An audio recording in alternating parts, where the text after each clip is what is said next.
अन्न चुलीवर शिजवा, पण विद्यार्थी पोषण आहारापासून वंचित राहू नये. शिक्षणाधिकाऱ्यांचे बुलढाणा जिल्ह्यातील शाळांना स्पष्ट आदेश. 1885 शाळांना मिळणार लाभ. बुलढाणा आखाती देशांमध्ये सुरू असलेल्या युद्धाचा फटका थेट स्थानिक पातळीवर मोठ्या प्रमाणात जाणवत नसला तरी त्यातून निर्माण होणाऱ्या विविध चर्चांमुळे संभ्रम आणि गोंधळ निर्माण होत आहे. या परिस्थितीचा परिणाम आता थेट विद्यार्थ्यांच्या शालेय पोषण आहार यंत्रणेवर होताना दिसत आहे. या पार्श्वभूमीवर बुलढाणा शिक्षणाधिकाऱ्यांनी जिल्ह्यातील शाळांसाठी एक महत्त्वाचा आदेश निर्गमित केला आहे. काय आहे नेमका आदेश? शाळेतील गॅस संपला तरी कोणत्याही परिस्थितीत विद्यार्थ्यांचा शालेय पोषण आहार बंद ठेवता येणार नाही. अशा वेळी सुरक्षिततेच्या दृष्टिकोनातून सर्व आवश्यक उपाययोजना करून अन्न चुलीवर शिजवून विद्यार्थ्यांना वितरित करावे, असे स्पष्ट निर्देश शिक्षणाधिकाऱ्यांनी दिले आहेत. विद्यार्थ्यांचे पोषण थांबू नये हा यामागचा मुख्य उद्देश आहे. एकूण शाळा जिल्ह्यातील 1985 शाळा सध्या प्रधानमंत्री पोषण शक्ती योजनेचा लाभ घेत आहेत. योजनेचे स्वरूप गॅस टंचाई किंवा इतर तांत्रिक कारणांमुळे पोषण आहारात खंड पडू नये यासाठी प्रशासनाने ही खबरदारी घेतली आहे.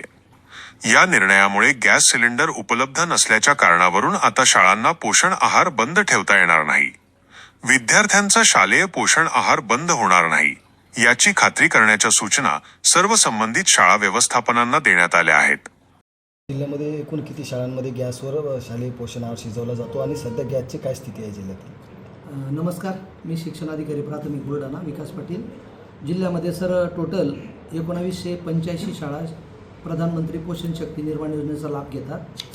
त्या शाळांपैकी 1739 शाळांमध्ये शालेय पोषण आहार शिजवण्यासाठी गॅस उपलब्ध आहे आणि 246 शाळांमध्ये गॅस उपलब्ध नाही आहे.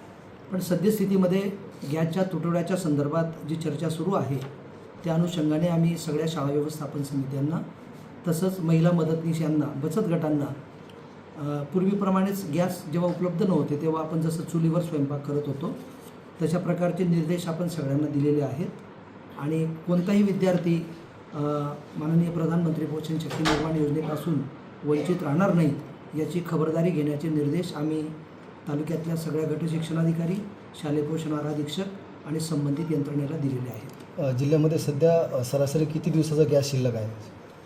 सर, ते आता शाळांनी आहे ती वेगवेगळी परिस्थिती असेल, त्याच्यामुळे तो गॅस किती उपलब्ध आहे आता त्यांच्याकडे कदाचित सिलेंडर उपलब्ध असेल तर ते त्याच्यावर शिजवतील आणि सिलेंडर उपलब्ध नसतील तर ते चुलीवर शिजवून घेतील. या संदर्भामध्ये आम्ही ही पण एक ॲडिशनल सूचना आम्ही सर्वांना दिलेली आहे की चुलीवर स्वयंपाक करत असताना विद्यार्थ्याचं कोणतीही त्याला इजा होणार नाही, विद्यार्थी त्या चुलीपासून दूर राहील, त्याला कोणते विद्यार्थी सुरक्षेच्या संदर्भामध्ये कोणतीही अडचण येणार नाही अशा प्रकारच्या स्वयंस्पष्ट सूचना आम्ही सर्व संबंधितांना दिलेल्या आहेत.